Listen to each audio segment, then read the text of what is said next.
Okay. Jets win in overtime, 13-10.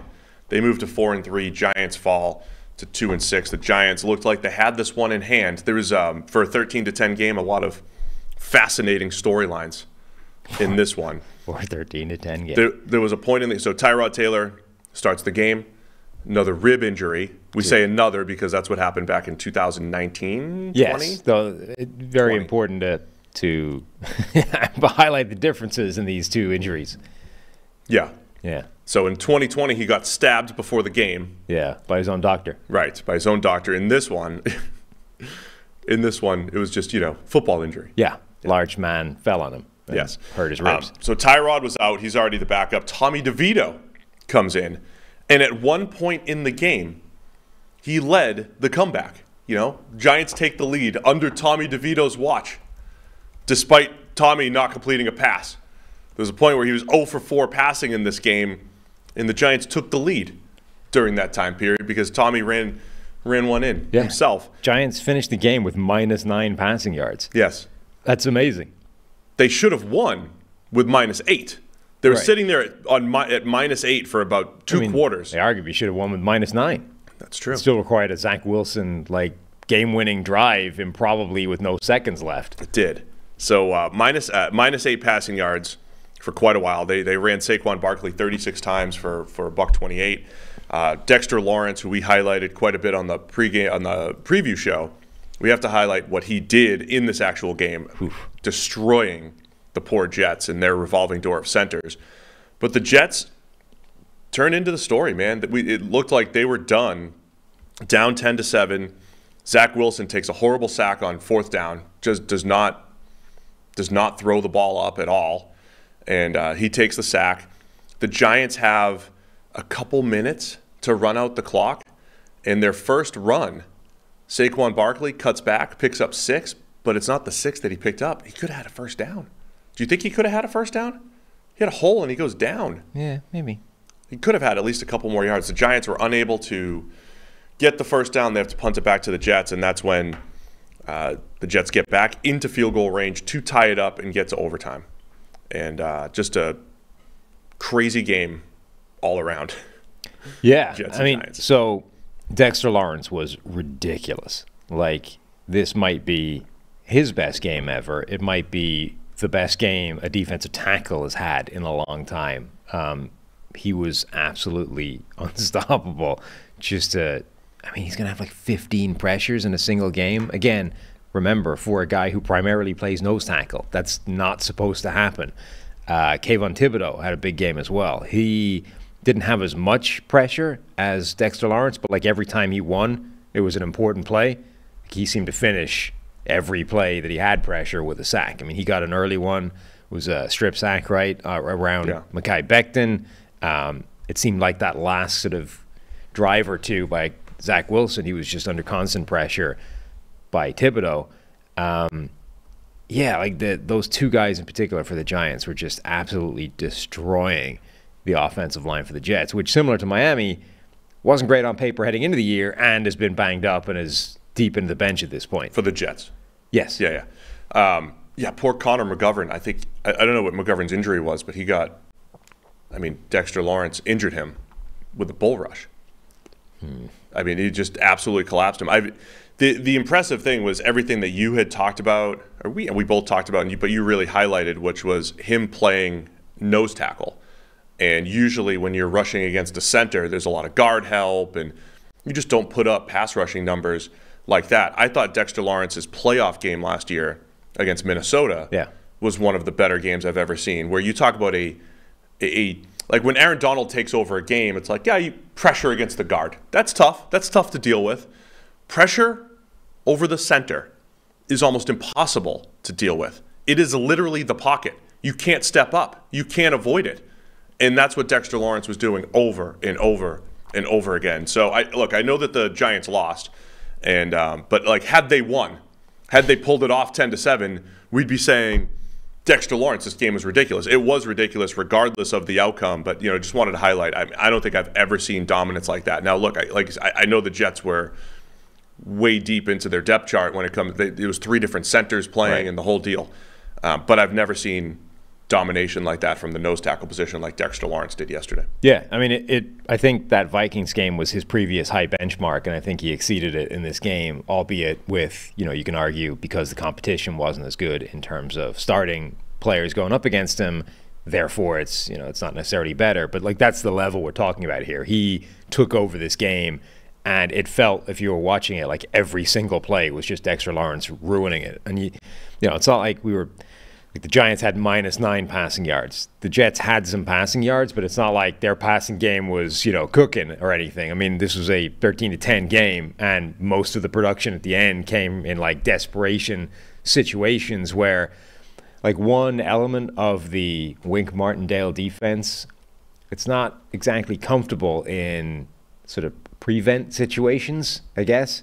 Yeah. They don't really know what to do in those kind of, hey, just don't give up a really big play in the middle of the field.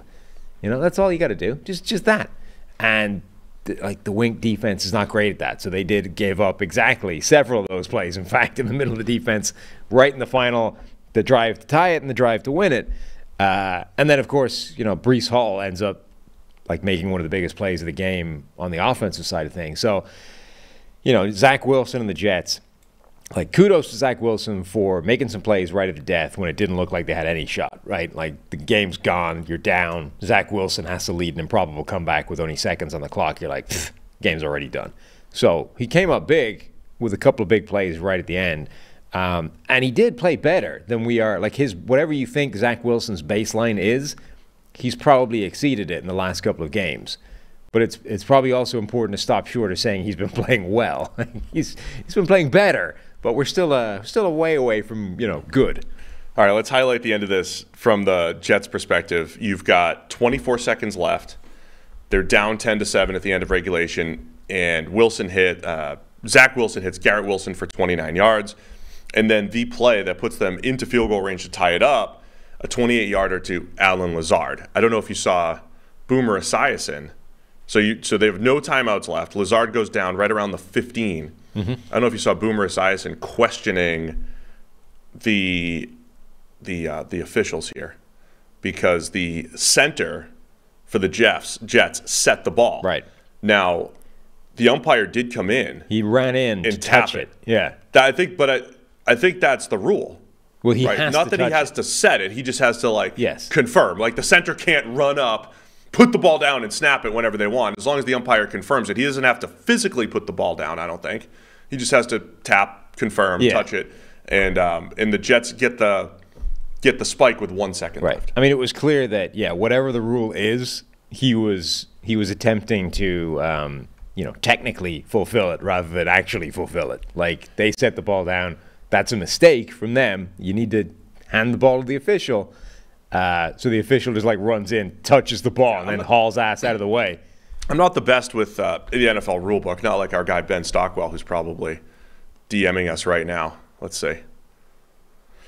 Yeah, he just tapped the ball, which counts. Ben has already sent us a tweet explaining, Thank you, Ben. That's why you're here. From Football I was Zebras. setting him up. From Football Zebras. He just tapped the ball, which counts as spotting the ball as long as it's within a yard of where it should be. Yeah. So, it's good work by everybody. I mean, it's just... Well, it's good work by the official because, it's a mistake from the Jets to not hand the official the ball. That's the thing now, right? Remember, the thing used to be you Larry Fitzgerald it, right? You make the catch, you run up to the spot, and then either give it to your center or put it down and spot it yourself, and then get back in line. Like, now the thing is, no, the official has to touch it. So your thing has got to be sprinted to the official, give him the ball so that he can spot it as fast as humanly possible. They didn't do that. They spotted it themselves. Which I think in this situation that was right. No, because if the official wants to be an asshole about it, the official's going to pick it up, reset it himself, and you just lost the game, right? You need to give that guy the ball so that he can quickly as possible thing. So the official saves him by launching himself in there, tapping the ball, and I think that's the protocol for the official is to tap it. That's why Football Zebras is saying that's all he needs to do. I guarantee you, whenever they're reviewing this, they're telling that center, hand the ball to the official. Don't spot it yourself. If he hands the ball to the official, the game's over. He has to run it to the official. The official... No, this was the right move. No. To go get set and have the official tap it, and then you go. No. And they spiked it. This is the right move by the Jets. Not at all. That's what saved the game. They end up kicking the game-tying field goal. They go to overtime, stop the Giants, of course. And then It was a downfield pass interference against Adoree Jackson that put the Jets into field goal range. Classic underthrown defensive pass interference prayer. Disgusting. On 3rd and 5 from midfield, Jets move to 4-3. Giants fall to 2-6. The battle of New York / New Jersey, and you're somewhat interested in seeing if Aaron Rodgers is actually going to come back this year. I mean, I'm just thankful the Jets are keeping it alive as a possibility. Like, Yeah. did you see the video of him? So last week there was I don't want to respond to video until you tell me what the baseline is. When you tell me 6 weeks removed from surgery, a guy's like in a wheelchair or can barely walk, and I see Aaron Rodgers, moving around, throwing, I'm impressed. I don't know what's the baseline 6 weeks out of Achilles surgery. Last week, people were getting all excited that Rodgers was throwing, right? That was the thing. Who was getting excited? Everybody. Football Everybody bots except you. or doctors? Everybody except you was getting excited that Aaron Rodgers was Because they don't throwing. know the baseline? And then this week, but last week, he was literally just standing there throwing the football. Like, he was basically not even putting weight on the leg. But he was throwing on a field, so it was exciting to everybody except Steve. This week, he was actually like dropping back. Now, he's not obviously putting like 100% force through it, but he's like, there's NFL footwork happening when he's throwing the ball. Even in just the space of a week, that's a pretty significant leap forward. And you've gone from, okay, he can stand still and throw a football, to he's like bouncing around on that Achilles at this point. I don't know what the baseline is either, but that seems quite impressive. All right, let's just be impressed not knowing anything. Mm-hmm.